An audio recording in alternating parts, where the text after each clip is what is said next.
So Cool. That's cool. after having a sit down meeting with our team, being just the two of us who are working on the podcast stuff right now, we said, yeah, let's just try to be open content and no questions. We'll just talk and have fun and just see how it goes. So I I don't like really, that. Cool. other than the one question that I told you about. Okay, so here's the question. We know you're Catholic, or we're going to trust you're Catholic. Why are you a misfit? Both. Oh, by the way, I should probably mention we're here with Melissa and Brian Lucca, aka Brian Luca de Brazzi from The Godfather, aka B to the Ryan and B Rye. Melissa, I don't know you very well enough to have a nickname for you. What were you going to say? That'll come by the end of the show, I think. I look forward to it. Okay, so now we're on with both of you. Whoever wants to answer first, why are you a misfit? We'll take it that you're Catholic. Want me to take a stab? Sure, go for it. Okay. I mean, I don't know if I classify myself as anything, but I'm sure. Cut you off real quick. I do feel the need to point out that I just called you Luca Brazzi from The Godfather, and you're like, can I take a stab at it? That was perfection. Yeah. I mean, I don't really classify myself as anything, but I'm sure I have misfit qualities, and you can detect them when I start speaking. But yeah, I just try to be real and authentic, right? So that's how I try to live my faith. I definitely am not perfection, So I think that's the misfit lifestyle right there. You just are real. That's what comes to mind to me. Yeah, with my mistakes, my struggles as a human. But thankfully, Jesus is there to pick me up every day and, come back to him. Yeah, and it's about living the day to day. For me, it's, I like looking at theology and all these types of things. It's beautiful to study the faith. But what is the real for me? It's usually working in a school setting with students who just won't put their cell phones down. So how does the theology come across in that, right? So how do I apply just the real, and it's always with charity and love, but sometimes just hey, Billy, you have no access to your phone now, or that's what my real life is like, trying to be a good Catholic and such. So I will say before we go to Melissa, I was a teacher too, as you both know, I think. Yeah, it's kind of obvious. I wasn't on my cell phone, all right? Why were you staring at your lap for the last 5 minutes? I'm not a moron here. I'm standing here looking at you, right? Right.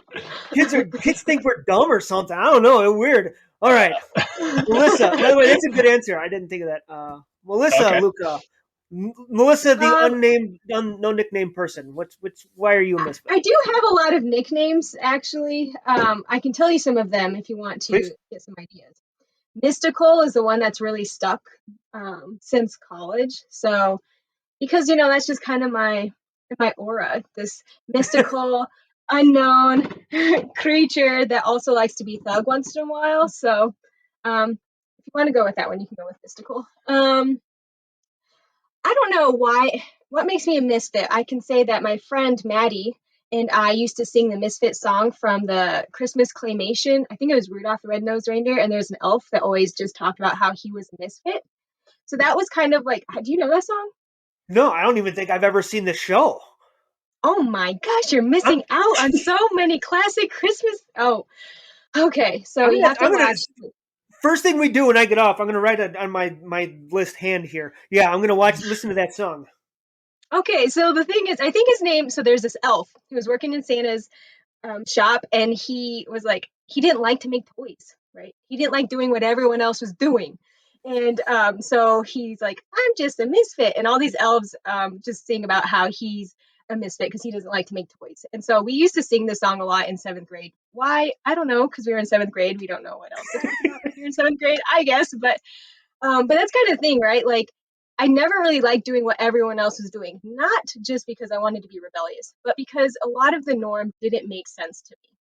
Because when you see the gospel, when you encounter Christ, the everyday norm, the constant flow of the culture just doesn't make sense anymore.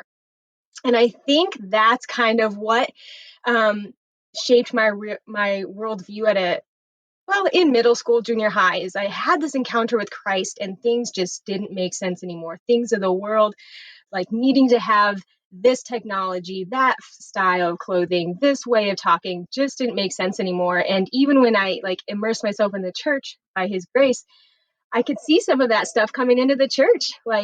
we have to do this for this reason and this for this reason. I'm like, why don't we just look at like the church documents and the gospel and the way the saints were living? They're going to tell us what we need to do and what is really not necessary. And so I always go back to the source because that's where truth is. And I feel like sometimes that makes you a misfit. I would 100% agree, especially with that. So when I had my conversion, I literally went from like drinking ridiculous, excessive amounts of booze every night, and my friends in the military will verify this, and smoking a pack a day till the very next day. It didn't make sense to me anymore, and I stopped drinking and I stopped smoking. Beautiful. So I'm with you. So it's very true. There was something you had said that I wanted to ask you. It slipped my mind, and I apologize. Thank you for that, Brian. I don't know if you were making fun of me or not, but No. Oh, because I was like this, and then I looked up, and next thing I know, you're doing this. I'm like, oh, great, here we go. It's been 5 minutes, and he's already busting my chops. No, I actually had an itch. It's like a yawn when someone scratches. They're like, "Okay, Yeah. okay. I have an itch." That's what I was going to say. The whole doing even creeping in the church. Thank you. The whole doing doesn't make sense when things creep into the church from the outside. But also, so I think I should explain, because we didn't have a chance to sit down and talk. Or we did have a chance to sit down and talk, but I was like a puppy that was cooped up in a car, and I hopped out and I kept talking over everybody. So excited. Well, you saw how I was. I was like a freaking. So you seem very normal. That seemed normal to me. That's just Eric to me. Funny because it's true. Funny because it's true. No, so the whole point of the Catholic Misfit, part of it is to say that, a lot of things in the church, the way the church does things, even properly, is not, like we got to be a misfit from that too, I guess, because, everyone, they want to have the feeling or the idea that they're holy, pious people. And it's like, that's not real. That's not real. We're not like that. We're, like Brian said, or you're saying, you know what I mean? You're just trying to take every day, get up and try to do the right thing, and that's Catholic. That's good. So on that note, I'm going to bring this up because I was reading something earlier, right before this thing, which is why I didn't get out the emails. What's up? I'm anticipating because I was reading something before this too. All right.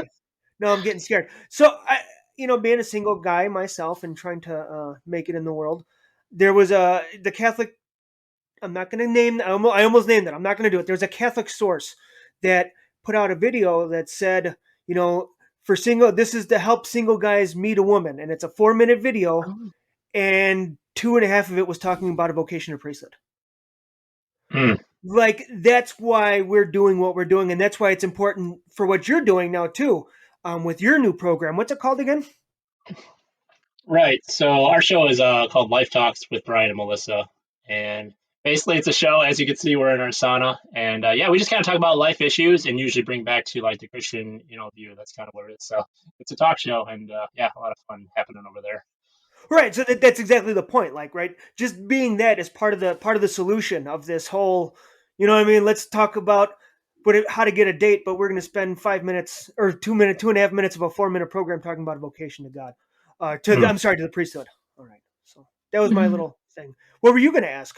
Melissa, you were reading something, or is that for your show? Yeah, it goes on to a whole tangent that I don't know that we want to go down right now. So, okay, but perfect. I'm curious, what was it saying? What was it saying? Like, you need to consider the priesthood first, or that's more important? Like, what was the 2 minutes spent on the priesthood for? And about? It was like talking about like how we got to discern a vocation to priesthood, and how if your God might be calling you to the priesthood, and if you can be paralyzed by not, if you don't know if you don't discern the priesthood properly, you can be paralyzed by not paralyzed and not be able to ask a girl out or woman out because you're worried about, am I missing a vocation to the priesthood, which are all true. But however, if you're gonna, it's my opinion, if you're gonna say the title of your program is how to ask out a girl,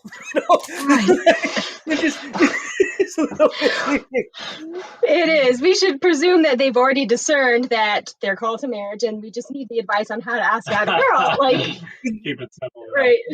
Right. Well, that's the note I want to bring in. Melissa, I'm not too familiar with your background, but I know Brian was he discerned pretty early on that he was going to get married, and you came. Well, it took him a while. It took God a while to show you to him, which we're all thankful for. Uh-huh. But Yeah. can you tell me a little bit about that? How you guys met, and what kind of led up to it?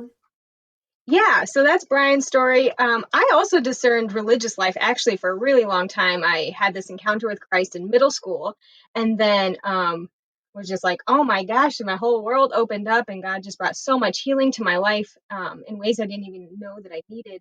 And I was just sitting in a cafeteria once in like eighth or ninth grade, and I was like eating probably my Lunchable, I don't know, my little cheese and Eighth crackers, grade. and I was like, Wow. yeah, I was looking around the cafeteria and I was thinking about Saint Mother Teresa, well, Mother Teresa, Saint Teresa of Calcutta now.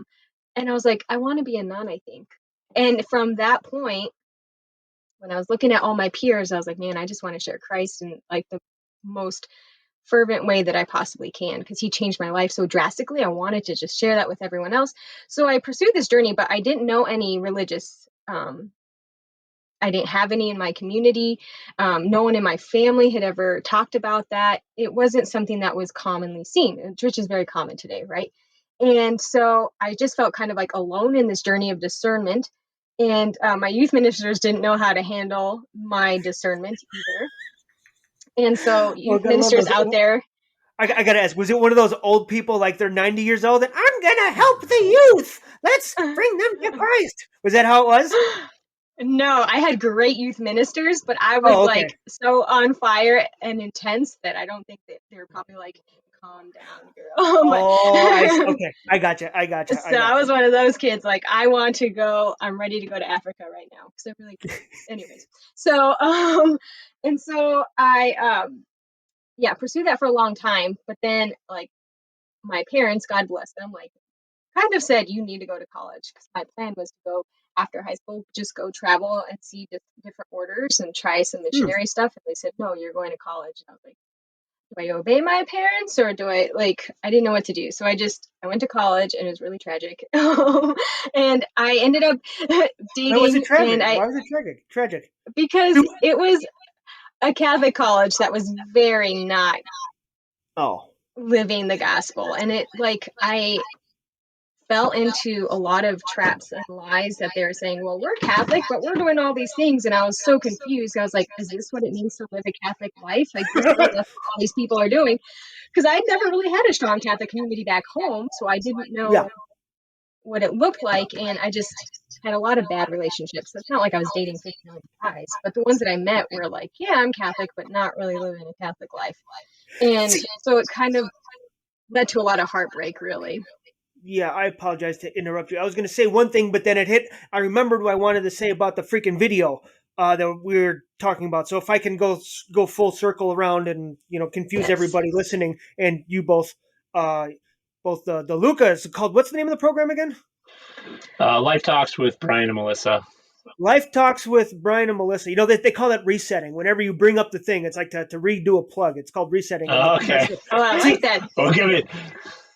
We'll give you the link. no, thank you. Yeah, appreciate it. But we're talking about that video. That's the thing. Like, here's the real problem with Catholic dating. You know what I mean? Like, you want to find how to ask a girl for a date. It should be how to find a good Catholic woman, or in your case, a Catholic man. Which I'm sorry you got stuck with Brian, but there was a dig on you. Okay, good. But it's not. He's the You best should, that right? I found. So Yeah. What's that? Just right there proves you're a Catholic misfit. You're one of us. Good. Good. Thank you, Melissa, for saying that. No, but here's the thing. Like, they say there's a million fish in the sea, right? Well, there's only like 10 Catholic fish in the sea. I don't care if you're a guy or a girl. Like, that's the problem with asking out a woman is how do you find a woman or a man that believes what we believe and isn't looking for other immoral things. That's what the point I was going to try to go with that thing, but I got sidetracked by, I don't know, whatever. So, yeah, maybe we should do a show about that because that's where it's really hard. Like I met a lot of people who said this, and many of them even went to daily mass. And you think, oh, well, they're going to mass, they're praying the rosary, but that doesn't mean that everything else is in line that should be in line. Right. Yeah. Not That's quite. Not that we're fully matured in our faith, but maybe a little bit not really living for Christ wholeheartedly anyways, or at least trying. So there's a lot of people who are going to church, which is great. Praise the Lord, right? The Lord's working on them. But, if they don't match up with what you're trying to do with your faith, it's just like, well, I can't date this girl. She wants to go do drugs even though after mass, or it's just like that's just a wacky idea, but just like that idea, like, well, I'm not living my faith that way. So to try to find someone on the same, I guess maybe maturity or whatever you want to call it, but a development in your faith, it's a rarity for people who are really wholeheartedly in, right? So yeah, I agree. And here's what I don't know if it's my standards have dropped that much because I can't find somebody and I'm lonely, but I think if I can just find a woman that is just at least trying to do the will of God, you know what I mean? Because eventually right. God will bring you the rest of the way. If you're open to, you may be, I always like to use the example of like, if A is a complete, can you see my hand? A is a complete sinner and Z is a saint, right?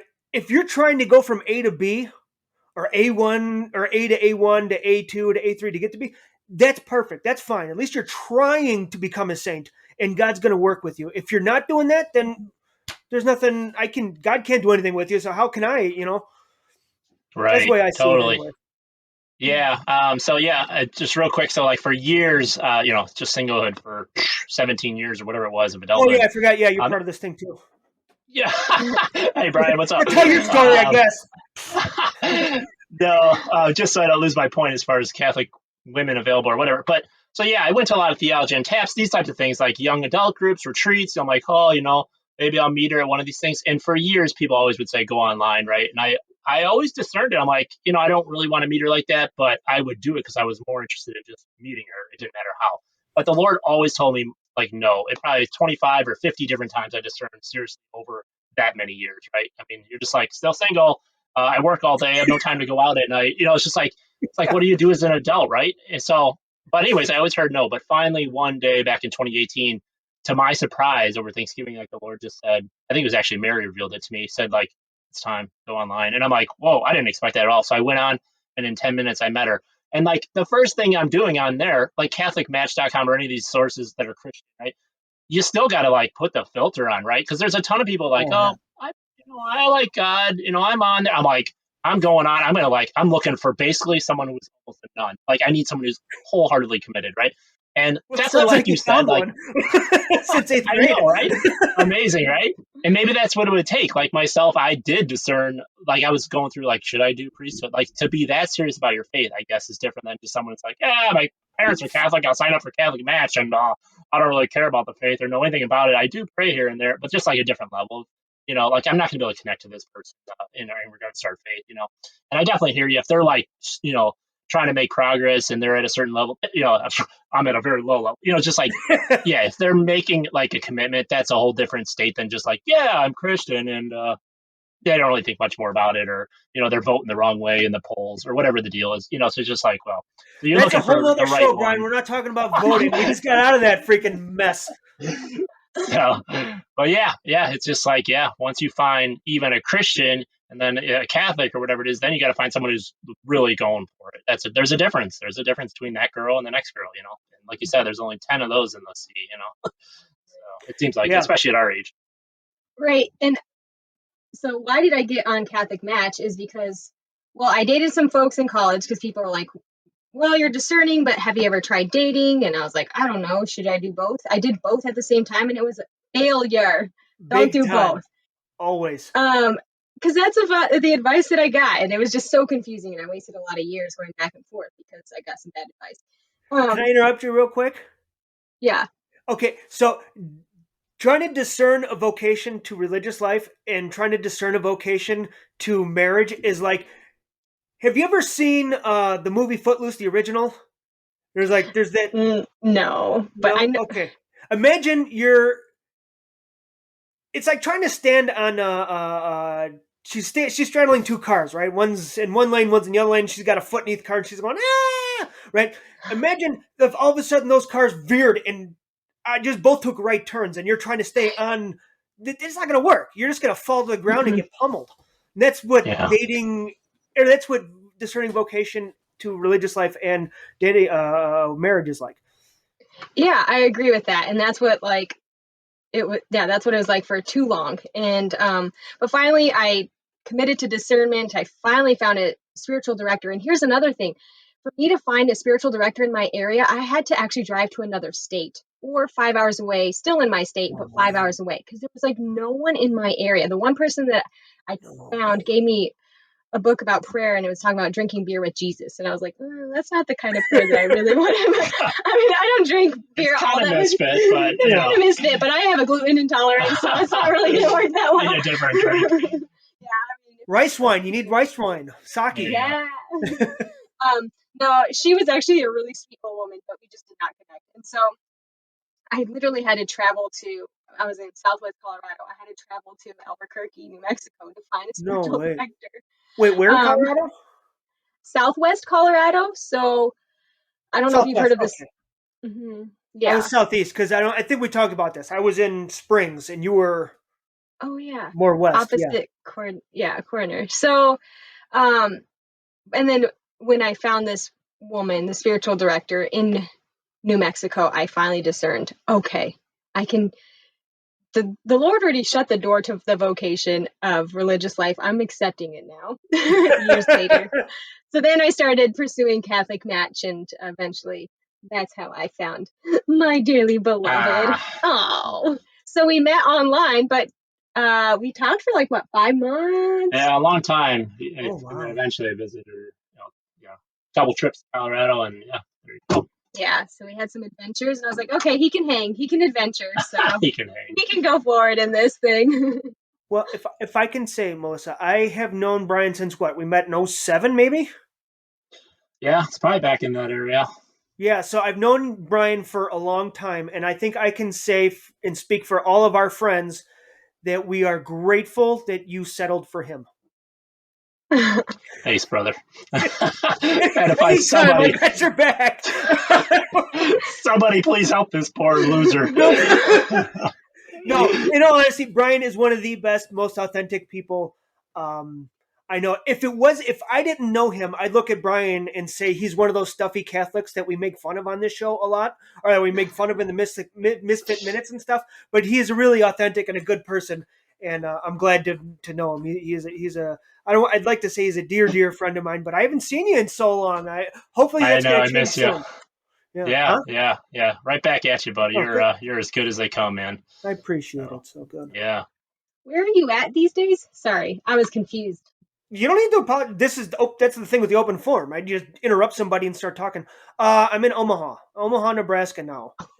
In a good spot. I like it here. I've moved around a lot in my life. I don't think since I was a kid, the longest in my entire life, the longest I've ever lived in one place was 7 years. So I've always moved around. But this is the first time that I think I'm settling down. I can feel it. I said a lot of prayers to the Lord, and I was like, the last place, I'm like, God, I'm getting tired of this. Just let me live in Springs. Just let me settle down in Springs. And then he's like, by the way, I'm moving you to Omaha. Right. Within 3 months, I was like, okay, God, I got you. This is the place. I got you. Thank you. Wow. Nice. We were just talking about settling. Last night we went on a bike ride, and it was a beautiful night, beautiful summer night for a bike ride. We should talk about summer moments too, because that's awesome. But we were just looking out into this field, and we were like, yeah, at some point you just have to be willing to say, we're going to stay here and enjoy our lot. But when, the Lord has to make you ready to be able to say that, I think, because it's hard. I would agree. Mm-hmm. So what were you going to say about summer moments? Oh, man. So we did an episode at the beginning of the summer, just talking about everyone's excited about summer, and you have things that you're looking forward to, and how do you get the summer vibes and really make the most out of it? And just slowing down and going on a cruise on a bike, man, that just did it for me. Because it's been a busy month. We're trying to get programs back on the ground for youth ministry, and had a retreat, and I had dental surgery, and so I was trying to make up hours. And can I interrupt you then? Crazy. I probably should have mentioned this sooner, because they both mentioned it now. So Brian is a school math teacher, high school, right? Yeah, business, like business and computers. Yeah. Yeah, and so I mean, it's a very honorable job or vocation, I should say, because it was a calling for you, Brian. And Melissa is a youth minister. Are you high school or Mhm. Yep. middle school or both? High school. So there are two youth ministers at this parish, a middle school and then a high school. And we go to each other's programs, but I plan and That's the way to execute do it. the high school and confirmation. That is the way to do it. I've been doing youth ministry, well, up until we started the Catholic Misfit, and I kind of had to drop the other thing. But yeah, and that's the way to do it. You got to participate. Like when I was teaching, I was a high school football coach. I think we talked about this. I was a high school football coach, and I was a first year teacher, Oh, and I was gassed. Maybe we didn't talk about this. I was talking about this with somebody else the other day. Anyway, but I was gassed all the time, but do you know what? I'd still come to school and walk around during lunch breaks and talk. And when football season was over, I'd visit all the different practices and talk to the kids and visit and hang out. You know what I mean? Because that's what you kind of got to do. It's about building the rapport. So if you're not going to the mhm, youth middle school, and if middle school is not coming to yours, there's no rapport there. The kids can mhm, sense that. So good for you. All right. So mhm. summer moments. Okay. So planning, busy, bike ride. Yeah, the bike ride just kind of reset things, right? And just being able to like enjoy our lot in that moment, like, yeah, just on the side of a road, looking at some horses and watching the sun come down. I don't know. There's just something glorious about like being still and taking in the moment. Oh, that's good. I Yeah. am wretched at that. Although I do know this, that on those bike rides, especially, so they live, when I was living in that area that they're in now, my mom used to say, we're in a suburb of Chicago. And I'm like, Mom, I got to pass 4 freaking farms to get to Mass. All right. You're not in a suburb of Chicago. So if you, on those bike rides, if you bring a bag of carrots with you, when you see those horses, just stop and just hang out. That's a good idea. Just throwing it out there. Yeah, that's a good tip. There you go. All right. So how have Summer you been moment. enjoying your summer? That's not interview. Oh, it's been great. I've been in the AC almost the entire time, which is what I look forward to in the summer. I'm a winter guy. Like I'll go out in 0-degree weather and start a fire in the middle of snow and be happy for 4 or 5 hours. Oh, Um, that's funny. I'm not like that in the summertime. So luckily, my job, I get out and I do an inspection in the heat, and then the rest of the day I'm able to go back to the AC and relax. So that's good. But I've had some good things coming up. Thank you for asking. Oh shoot, we went on a pilgrimage. You were there. That's why we saw you again. That's how I met you, That's Melissa. right. That pilgrimage was phenomenal. I never knew. I'm going to dominate this for a second because I'm just insane. We didn't get to this. We tried to do a podcast on the pilgrimage, but we talked about our military. Kevin and I, we talked about our military time for like an hour, and we couldn't get to it. But anyway, we're at a half hour already. So, but the podcast, I never knew that there were so many little shrines and things all over the place, and just we went to like 5 or 6 in that 2 day Wow. period. And there was one we didn't even plan on. We were just driving down, all of a sudden, slam on the brakes and make a right because we saw a sign for one. Crazy, but it was such a wonderful experience. Like it's just weird how taking time and saying, you know what, I'm going to dedicate these 2 days to just drive around and go to different shrines and worship God. When we left you, Mhm. we wound up going to, I don't remember the name of the parish. We wound up just going to a parish because we both thought it was beautiful, and it wound up being and we hadn't said a rosary all day. It was the end of the day. We hadn't said it was right outside Milwaukee. We hadn't said a rosary for the day, and we just saw this parish out of nowhere. We're going to the hotel, and we pulled over and went there. And it turns out that they hadn't had mass yet, and we were waiting. We both wanted to go to. I wanted to go to confession. Kevin didn't need to go, but so we're there, and I'm waiting in line for confession. And all of a sudden, they start up the rosary right before mass, and we just wind up. I got literally the Hail Holy Queen ended, and 5 seconds later, I was in the confessional. Like it was so That's amazing the whole awesome. time. God is good. So that was my highlight of the summer. Sorry. Wow. That's cool. Awesome, man. That's awesome. Good to hear. Yeah, glad you got out. Good little road trip too. Wonderful. And I got to see you both. Meet Melissa. Well, we're at about a half hour now. Is there anything else you wanted to talk about before, or anything else we wanted to mention? Yeah, nothing. Your show. Nothing. Yeah, anything else you need to know about us, or yeah. Well, okay. So there's one thing we need to know about you. It's the talking with my wife show. What's it called? Oh, Life Talks with Brian and Melissa. Yep. Life Talks with Brian and Melissa. I'm dyslexic, so everything that I do is blamed on dyslexia. If I trip and fall, I'm like, I'm dyslexic. So No problem. Life Yeah, Talks with Brian and Melissa. correct. Yeah, we could put or you could put the link in your show notes or something. Yeah. Yeah, I will. Most definitely. I don't know when we're going to put this out. We haven't published. We're trying to gather like 4 or 5 of these, or 5 to 7 of these before we publish them. Then we'll just do one every week. Yeah. But yeah, we'll definitely make sure we put the link in there. It's a great show. I enjoy it. Okay, how about this? What's one thing, if you had to tell us one thing about your show before we leave, what would it be? You already explained it a little bit, but what would be the number one highlight of the show that everyone should know?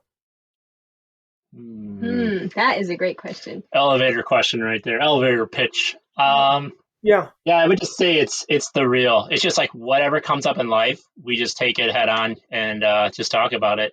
Like right now, we just did a show on the Olympics. The Olympics are going on. We just start talking like we would off camera, and then usually like everything, we kind of bring it back to our faith life and what's the whole point.